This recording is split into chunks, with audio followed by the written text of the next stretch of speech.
ନିଆଁ ନେଇଗଲା ଜୀବନ। ହଁ ଆଜ୍ଞା ଦର୍ଶକ ବନ୍ଧୁ, ନିଜ ଧାନ ବିଲ ମଝିରେ ନିଆଁରେ ଜଳିଗଲେ ପିପିଲି ସୁନାମୁହିଁ ଗାଁର ଚାଷୀ ଗଜେନ୍ଦ୍ର ସ୍ୱାଇଁ। ନିଜ ବିଲରେ ଲଗାଇଥିବା ପାଳ ନିଆଁ ବିଲ ପାଖକୁ ଲାଗିଯାଇଥିବା ଦେଖି ନିରୁପାୟ ହୋଇ ନିଜେ ଲିଭାଇବାକୁ ଚେଷ୍ଟା କରୁଥିବା ବେଳେ ନିଆଁର ଭିତରକୁ ନିଜେ ପଶି ଯାଇଥିଲେ, ଯାହାଫଳରେ ନିଆଁରେ ସମ୍ପୂର୍ଣ୍ଣ ପୋଡ଼ି ହୋଇଯାଇ ତାଙ୍କ ଜୀବନ ଯାଇଛି। ପୁରା ଅଞ୍ଚଳରେ ଶୋକର ଛାୟା ମଧ୍ୟ ଖେଳିଯାଇଛି। ଆପଣ ପରିଚୟ ମୋ ନାଁ ପ୍ରଶାନ୍ତ କୁମାର ସ୍ୱାଇଁ। କଣ ହେବେ ଆପଣ? ଆମ ପୁଅ ହେବି। ଘଟଣା କେମିତି କଣ ଘଟିଲା? ମୁଁ ତ ନଥିଲି, କାମ ହେଇଥିଲି, ଆପଣ ଆସିଥିଲେ ବିଲକୁ ଆସିଥିଲେ, ନିଆଁ ଲାଗିକି ପୋଡ଼ି ଯାଇଛନ୍ତି ଆଉ। କେତେବେଳେ ସମୟରେ 11ଟା ଖଣ୍ଡେ ହବ। କେତେ ବିଲ କଣ କେମିତି ଘଟଣା ଘଟିଲା? ଘଟଣା ଉପରେ କଣ? ଘଟଣା ତ ମୁଁ ତ ଷ୍ଟେଟ ଉପରେ ନଥିଲି ଆଉ, ଲୋକ ଖବର ପାଇକି ଜାଣିଲେ, ମୁଁ ଆସିଲି, ଫୋନ କରି ଆସିଲି ଆଉ। ଆପଣ କଣ ହେବେ ତାଙ୍କର? ଆମ ପୁଅ ହେବି। କେତେ ବୟସ ହବ ତାଙ୍କୁ? ଆଉ 60 62 ବର୍ଷ 63 ବର୍ଷ।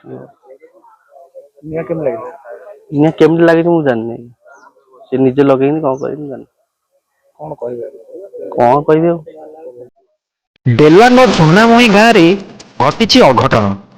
ପାଚିଲା ଧାନ ବିଲରେ ଲାଗିଥିବା ନିଆଁକୁ ଆୟତ୍ତ କରିବାକୁ ଯାଇ ଜୀବନ ହାରିଲେ ଚାଷୀ। ଡେଲାଙ୍ଗ ବ୍ଲକ ଅନ୍ତର୍ଗତ ସୁନାମୁହିଁ ଗାଁର 60 ବର୍ଷୀୟ ଗଜେନ୍ଦ୍ର ସ୍ୱାଇଁ ନିଜ ଧାନ ବିଲରେ ଲାଗିଥିବା ନିଆଁକୁ ଲିଭାଇବାକୁ ଯାଇ ନିଜେ ପୋଡ଼ି ହୋଇ ଜୀବନ ହାରିଛନ୍ତି। ଘଟଣାସ୍ଥଳରେ ପିପିଲି ଥାନା ଅଧିକାରୀ ସୌମେନ୍ଦ୍ର ଶେଖର ତ୍ରିପାଠୀ ପହଞ୍ଚି ମୃତ ଚାଷୀଙ୍କ ଶବକୁ ଜବତ କରିବା ସହ ଅଧିକ ତଦନ୍ତ କରିଛନ୍ତି। ଏପଟେ ମୃତ ଚାଷୀ ଗଜେନ୍ଦ୍ର ଆଶା କରିଥିଲେ ଅମଳ ଧାନ ବିଲ ପରେ ନଡ଼ାକୁ ପୋଡ଼ି ନୂଆ ଚାଷ କରିବେ ବୋଲି, କିନ୍ତୁ ଚାଷୀ ପୋଡ଼ି ହେବା ଘଟଣା ଏବେ ପିପିଲି ଅଞ୍ଚଳରେ ଚାଞ୍ଚଲ୍ୟ ଖେଳାଇ ଦେଇଛି। ସୁନାମୁହିଁ ଘଟଣା କେତେବେଳେ ଘଟିଲା, କେମିତି ଘଟିଲା? 10ଟା ପରେ ହେଇଥିବ। ଆଜ୍ଞା, କେମିତି ଜାଣିଲେ ଆପଣ? ବାହାର ଲୋକ ରାସ୍ତାରେ ଯାଉଛି, ନିଆଁ ଲାଗିଛି ବୋଲି, ସେ ତମେ ନେଲା ଆମ ଗାଁ ଲୋକ ନୁହଁ, ସେ ବାହାର ଲୋକ। ଆମେ ଦୌଡ଼ିକି ଗଲୁ। କେତେବେଳେ ସମୟ ଘଟଣା? 11ଟା ହବ, 10:30 ହବ। ନିଆଁ କିଏ ଲଗେଇଲା? ସିଏ ଲଗଉଥିଲା ତା ବିଲରେ, ଆଜ୍ଞା, ତା ବିଲରେ ସିଏ ଲଗଉଥିଲା। ତା ସାଙ୍ଗେ ତା କଳି କଜିଆ ନା ଆମର ସେ ସୌକି ନାହିଁ। କେତେ ବୟସ ହବ ତାଙ୍କୁ? ନା ସେ ମୋର ସାଙ୍ଗର 62 63 ହବ ବୋଧେ ଆଉ। ଆପଣ ସମ୍ପର୍କରେ ସେ କଣ ହେବେ? ଗାଁ ଭିତରେ ଭାଇଆଳି ଆଉ, ତାଙ୍କର ଗୋଟେ ପରିବାର, ଆମର ଗୋଟେ ପରିବାର। ମୋ ନାଁ ହଉଛି ଶତ୍ରୁଘ୍ନ ପ୍ରଧାନ, ଗ୍ରାମ ହଉଛି ନାଳପୁର, ଆମ ଘର ଏଠି ପ୍ରାୟ 1.5 କିଲୋମିଟର ବାଟ। ମୁଁ ଖବର ପାଇଲି ଯେ ସୁନାମୁହିଁରେ ଗୋଟେ ଲୋକ ତାଙ୍କ ଜମିରେ ଜଳି ଯାଇଛି। ଖବର ପାଇ ଆମେ ସେ ପହଞ୍ଚିଲା ବେଳକୁ ସମୟ ପ୍ରାୟ 11:30 ହେଇଥିଲା। ଆଉ ଏଠି ଶହ ଶହ ଲୋକ ଜମା ହେଇଥିଲେ। ଘଟଣାଟି ଅତି ଦୁଃଖଦ ଘଟଣା। ଯୋଉ ଲୋକଟି ମରିଛି ସେ ଅଛି ଛୋଟ ଚାଷୀ, ଗରିବ ଚାଷୀଟିଏ, ଋଣ ତ ନିଶ୍ଚିତ କରିଥିବ।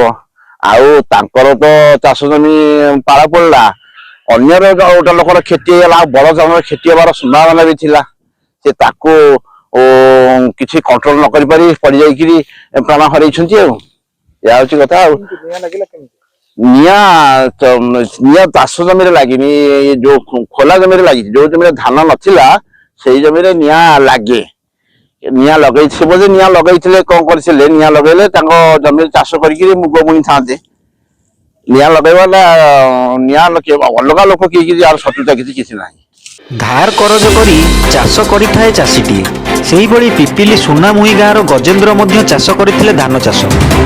ନିଜ ବିଲରେ ଲଗାଇଥିବା ପାଳକୁଟା ନିଆଁ ବିଲକୁ ଲାଗିଥିବା ଅନ୍ୟ ଜଣେ ଚାଷୀଙ୍କ ପାଚିଲା ଧାନ କଟାରେ ଗଜେନ୍ଦ୍ରଙ୍କ ବିଲରୁ ଅନ୍ୟ ବିଲକୁ ପଳାଇ ପାଚିଲା ବିଲରେ ଲାଗିଯାଇଥିଲା ନିଆଁ। ଅନ୍ୟ ବିଲ ଯେହେତୁ ଆଖି ଆଗରେ ପାଚିଲା ଧାନ ବିଲ ଜଳିବା ଦେଖିପାରିନଥିଲେ, ଶେଷରେ ନିଆଁକୁ ଆୟତ୍ତ କରିବାକୁ ଯାଇ ଜୀବନ ହାରିଲେ ଚାଷୀ ଗଜେନ୍ଦ୍ର ସ୍ୱାଇଁ। ଦେଖନ୍ତୁ ଦର୍ଶକ ବନ୍ଧୁ, ଚାଷ କରି ପରିବାର ଚଳାଉଥିବା ଚାଷୀକୁ ହରାଇବା ପରେ ଦୁଃଖରେ ଭାଙ୍ଗି ପଡ଼ିଛନ୍ତି ପରିବାର ଲୋକେ। ସରକାର ଅନୁଧ୍ୟାନ କରି ପରିବାରକୁ କ୍ଷତିପୂରଣ ଦେବା ପାଇଁ ଗ୍ରାମବାସୀ ଓ ପରିବାର ଲୋକେ ଦାବି ମଧ୍ୟ କରିଛନ୍ତି। Bureau report, Odisha news. କଣ ଏମିତି ଘଟଣା କେମିତି ଘଟିଲା? ଏ ଘଟଣା ତ ଆମେ ସମସ୍ତେ, ସେ ଭାଇ ବି ସେ ଡାକିକି ଆସିଲେ, କହିଲେ ଏମିତି ଏମିତି ଅବସ୍ଥା ହେଇଛି। ଆସିଲା ବେଳକୁ ଜଳି ଯାଇଛନ୍ତି। ଆମେ ଆଜ୍ଞା ପହଞ୍ଚିଲା ବେଳକୁ ସେ ଭାଇ ବି ଆସିଛନ୍ତି, ଆମେ ଆସି ପହଞ୍ଚିଲା ବେଳକୁ ଜଳି ଯାଇଛନ୍ତି। କଣ କେମିତି ନିଆଁ ସେ ଲାଗିଛି, କଣ ହେଇଛି, ସେ କଥା ବି ଆମେ ଆଜ୍ଞା କହିପାରିବୁନି। ଆମେ ତ କିଛି ଦେଖିନୁ, କିନ୍ତୁ ଖାଲି କହିଲେ ଯେ ନିଆଁ ଲାଗିବା ଭିତରେ ଲୋକ ମାନେ ଜଳି ଯାଇଛନ୍ତି ଜଣେ ଏତିକି କହିବି। ଗଣ୍ଡଗୋଳ ଫଣ୍ଡଗୋଳ ହେଇଥିଲା କି? ନାଇଁ ଆଜ୍ଞା କିଛି ଗଣ୍ଡଗୋଳ ନାହିଁ ବିଲରେ କିଏ ନିଆଁ ଲଗେଇଲା? ଆଜ୍ଞା ସେଇଟା ଆମେ କହିପାରିବୁନି ଆଜ୍ଞା ଆଉ କଣ ତମ ପାଖରେ କିଏ ନଥିଲେ ପରିବାର ଲୋକ? କେହି ନଥିଲା ଆଜ୍ଞା ସେ ଏକା ଆସିଛନ୍ତି ଲଗେଇଛନ୍ତି ଆପଣ କେମିତି ଖବର ପାଇଲେ କେମିତି ଜାଣିଲେ? ସେ ଏମିତି ଏଇ ବିଲ ତାଙ୍କ ବିଲ ବାଲା ସେ ପୁଅ ଆସିଥିଲା କହିଲା ଦାଦା ଆମର ନିଆଁ ଜଳି ଯାଇଛି ବିଲ କିନ୍ତୁ କିଏ ପଡିଛନ୍ତି କହିଲା ବେଳକୁ ଆମେ ଦୌଡ଼ିକି ଆସିଲୁ ଆସିଲା ବେଳକୁ ଦେଖିଲୁ ଏ ଅବସ୍ଥା ହେଇଛି ଆଉ। ଘଟଣା କିଏ ଫାଷ୍ଟ ଦେଖିଥିଲା? ଘର ଲୋକ ନା ନାଇଁ ଆପଣ? ବାହାର ଲୋକ ରାସ୍ତାରେ ଯାଉଥିଲେ ସେ କିନ୍ତୁ ଖବରଟା ଏତିକି ଆମେ ସେଠି ପହଞ୍ଚିବା ଭିତରେ ଆମେ ଆସିଲୁ ଆଜ୍ଞା ଖାଲି କହିଲେ ଯେ ପିଲେ ମାନେ ଜଣେ ନିଆଁ ଲାଗିଯାଇଛି ଜଳିଛି ବିଲ ଜଳି ଯାଇଛି କିନ୍ତୁ ଜଣେ ପଡି ଯାଇଛନ୍ତି। ଘଟଣା କେତେ ବର୍ଷ ପରେ ଘଟିଛି? 11ଟା ସାଢେ 11ଟା ଭିତରେ ହଏ ଆଉ ଆପଣ ମାନେ କେତେ ବର୍ଷ? ଆମେ ସେଇ ଶୋଇଲୁ ମାନେ ଯେତିକି ଘରକୁ ଆସିବା ଭିତରେ ଯେତିକି ଟାଇମ ହବ ଆଉ।